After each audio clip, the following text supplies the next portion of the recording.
嗨，各位小朋友早安，我是佩伦老师。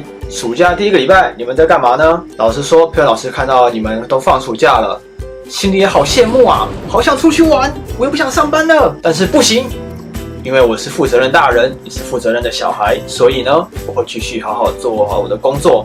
你呢，也会好好的把所有作业写完，我们一起当个优秀的乖宝宝。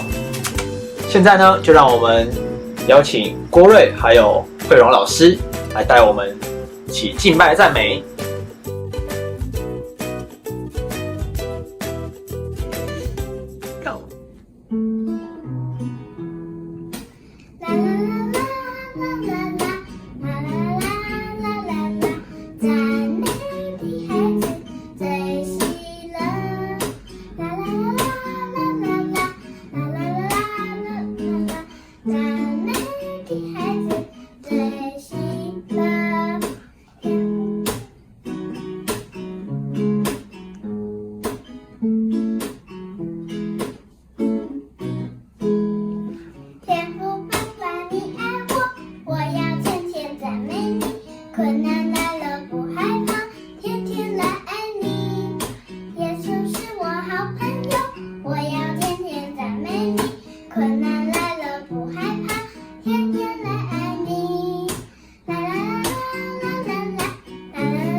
在台湾这片土地上，从以前到现在，有好多的外国传教士在这边留下他们的足迹。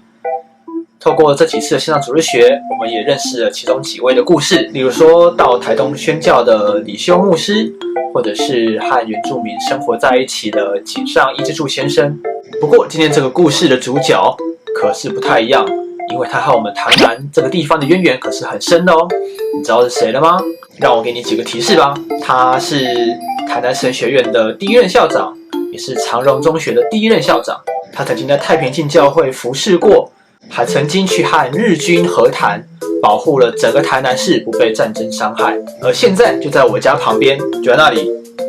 真的，转过去看看，就在你后面有一座公园，就以他的名字来命名。所以你知道是谁了吗？没关系，我再给你点时间想一下。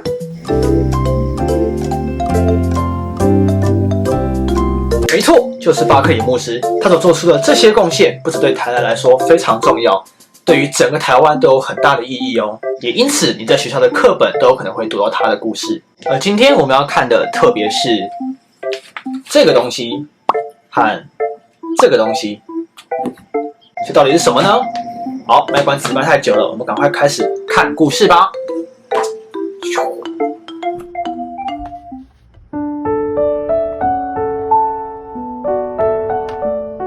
用白话字传好消息，巴克里牧师的故事。清晨，洪来寿的杂货店一开门，隔壁的碰颠就拿着罐子来买酱油。旺来嫂，我妈妈要我买2勺酱油回去，先记着，她会跟你算钱。好的，我记一下账。洪来寿拿出小的红砖块，在墙壁上写下碰颠欠小导游2卡。旺来嫂，你会写字，而且是外国字。碰颠很惊讶，我还会读圣经，唱圣诗。翁来寿拿出一张大纸，指着纸张右下方的歌谱给碰颠看，说：等一下，我唱一段给你听。翁来寿跟碰颠说，他去上巴克里牧师开的白话字班，学着用外国字母念出自己的名字，还可以读圣经，唱圣诗。他自己去上了1个月，就会写又会念。他家的女儿ham小最聪明，3个礼拜就会了。爸爸翁来进度最慢，上了3个月才勉强过关。这时ham小抱着一个方整的布包走出来，跟碰颠说再见，他要去上学了。碰颠问：含笑，旺来嫂说你已经学完白话字，还要去上什么学ham小说：我要去巴克里牧师和其他宣教师合办的一所学校。有学校在招生这种事？碰颠竟然不知道。ham小指着报纸说：你看，这里有学校招生的说明，不只收男生，也鼓励我们女生去读书。碰颠惊奇地盯着那张纸，戳着纸，摸着上面的字，问：这是什么？字是怎么抄上去的？排得好整齐，都没有歪掉。这张纸是巴克里牧师办的报纸。ham小说：不是手抄写的，是用印刷机印的。碰颠好奇地问：报纸上面都写什么ham小扳起手指头，一一地数给碰颠听。宣教师做了什么事情，台湾发生什么事情，里面有好看的图案。妈妈就是看到学校招生的消息，才让我去上学。翁来寿注意到碰颠的眼神离不开那张报纸，就对碰颠说：报纸给你，拿回去给家人看，让你和妹妹也去上学，学白话字。碰颠急急忙忙跑回家，差点撞上在他家门口徘徊的舅舅。舅舅手上拿着一包东西，把碰颠拉到一旁，交代说：碰颠，你帮我把这个水壶放回巴克里牧师家的厨房，小心不要让人家看到。巴克里家有很多东西都是英国带来的，很新奇，尤其是这个洋铁做的水壶，摔不破，很实用，所以舅舅就直接拿回来用。自从参加白话字班，会读圣经以后，舅舅也认真做礼拜，听巴克里讲道，知道偷窃、打架、说谎是不好的事情。舅舅想悔改，第一件事就是把偷来的东西放回去。舅舅，你应该自己去还，而且要当面跟巴克里牧师道歉。我会不好意思，你替我去。当流氓的舅舅会觉得不好意思，真不简单。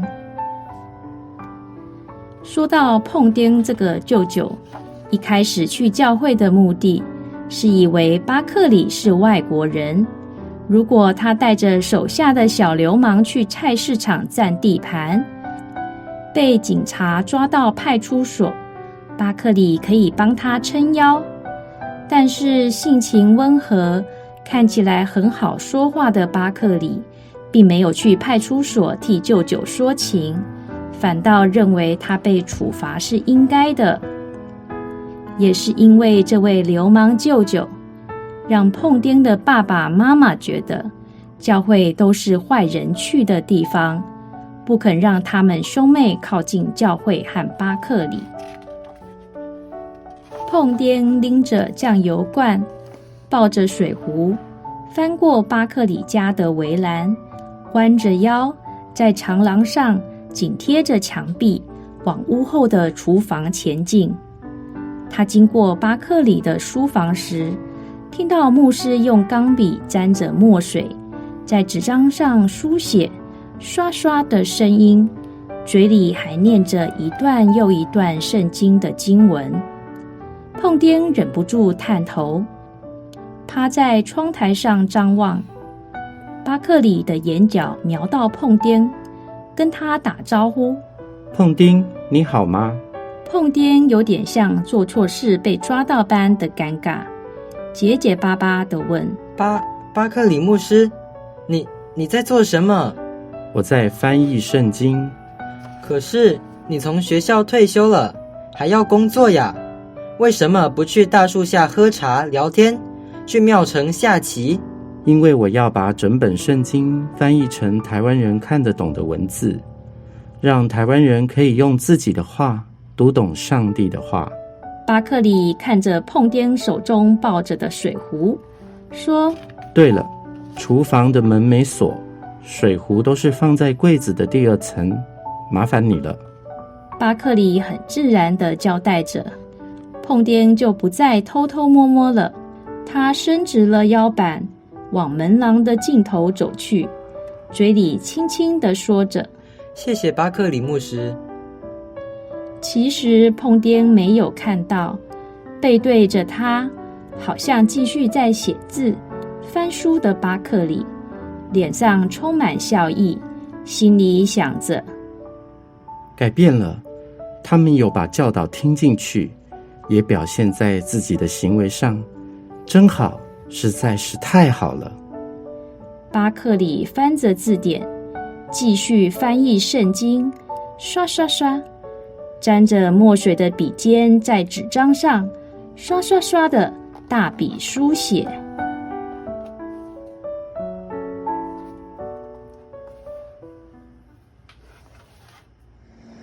巴克里牧师出生在英国的苏格兰，他年纪轻轻就是一个学霸，15岁就读大学了，而且不管是文学、数学、科学都读得很好。不过呢，我觉得最厉害的是，他在才16岁的时候就写下了一篇献身文 dedication， 那是一封他写给上帝的信。他在那里面写道，他决定一生做个传福音的人，把他身上厉害的才能全部都用在上帝的事工上面。他其中一项过人的才能就是语言了。他来到台湾的时候是1875年，那个时候呢是男生都还要剃头绑辫子的清朝时期。那个时候呢可不像现在每个人都有办法去上学读书，通常只有好野人才能去读书，而且呢通常都轮不到女生去读书，女生都得要待在家里帮忙做家事或是帮忙赚钱。而巴克里牧师为了不让大家继续当文盲不识字，就决定开班授课，教大家怎么读北维基。先等一下，北维基是什么呢？北维基 AKA POJ， 简单来讲呢，就好像是台语的注音符号，使用拉丁字母来拼写台语该怎么读怎么念。不过北维基还是和注音有点不太一样。在学校，如果你写作文，整篇作文都用注音符号写的话，老师大概会直接退货。但是北维基却不一样，它本身就是一个可以拿来写作文的文字哦。它乍看很像某种神秘的符号，或者是密码，甚至是乱码，但其实它非常的好学易懂。像我呢，也是上 YouTube 看了几部影片，就差不多学会了。你应该也可以吧？当越来越多的台湾人学会了北维基，下一步呢，就是要使用北维基把知识和资讯告诉给大家。巴克里牧师趁着放假回家乡英国的时候，学会了怎样使用印刷机。一回到台湾来，就着手发行了台湾的第一份报纸《台湾呼峡告回本》台湾府城教会报。那个时候呢是1885年，并且从那个时候就一直发行到了现在，变成了我现在手中的这个《台湾告回公本》。不过这个时候，巴克里牧师最大的心愿还没有完成，他想要把圣经翻译成北维基，让所有的人都能够自己读圣经，自己认识上帝。在他之前呢，其实已经有台语的圣经了，只是那本台语圣经是从英文翻译过来的，而圣经本来的语言并不是英文，而是希伯来文和希腊文。所以巴克里牧师就接下了这份重任，找来了3位助手，先完成了新约，10几年后又完成了旧约。而当旧约圣经的翻译初稿完成的时候，已经是1930年，那时候巴克里牧师已经81岁了。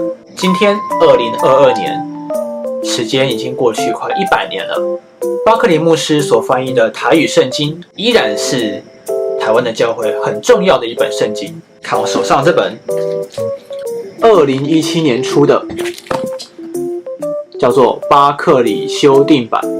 这本圣经帮助台湾培育出了许许多多的传道和牧师。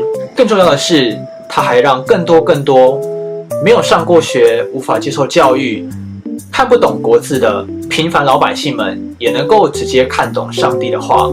好比说，我在澎湖七美的阿公阿嬷，就是看不懂国字，只会北维基的平凡老百姓。给你们看看我阿嬷之前给我的红包袋上面怎么写我的名字。佩伦。巴克里牧师刚来到台湾的时候，看见台湾的山好高好高，水流好急好急，到处都是好难走的森林，从这个地方走到那个地方都要走好远的路。他曾经开玩笑的说，上帝派我到这边来，一定是看我的腿很长吧。不过那时候的他肯定还没想到，几十年后他所翻译的台语圣经，把上帝的福音传遍了整个台湾，比他的那双长腿还要更厉害。嗨，大家，想不到吧？线上主日学竟然出外景了！现在来到哪里呢？在这么热的天气，来到的是台南市基督教牧园，来带大家找找巴克里牧师的墓在哪里。看 Google Map 上面的标记，应该往这边走。这边应该是比较旧的吧。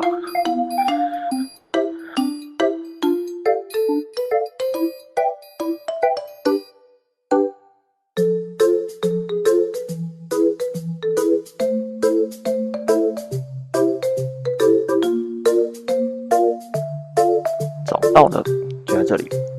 Thomas Barclay。Born 1849, died 1935.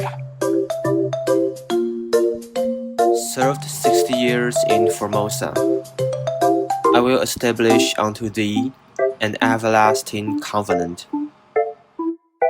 巴克里牧师一直服侍到他生前的最后一刻，就好像他在16岁所写下的献身文里面那样子。而你呢？你已经决定好要把一生奉献给神了吗？如果还没关系，因为我们都可以用这本圣经好好的认识爱我们的这个上帝。现在让我们一起来祷告。亲爱的上帝，我们满心感谢赞美你，让我们在每个礼拜天都可以透过线上主日学聆听你的话语，也能透过前人的故事来认识你是怎样做奇妙的工作。今天透过巴克里牧师看到了美好的见证，看到他怎样在年纪轻轻的时候就愿意把他的生命奉献给你，为你的事工来做努力。感谢赐下这样子信仰的前辈在我们台湾这块土地上。我们虽然年纪还小，但我们也希望可以透过读圣经来更加的认识你，来更加的了解你，要利用我们的生命来做怎样伟大的工作。我们将我们的生命摆上在你面前，恳求你保守看顾。我们将祷告，希望主的圣名所求，阿们。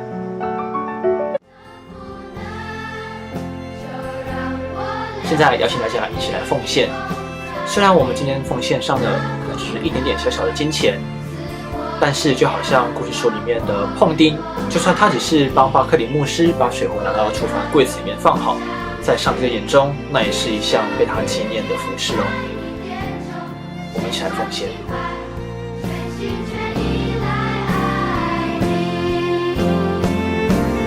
生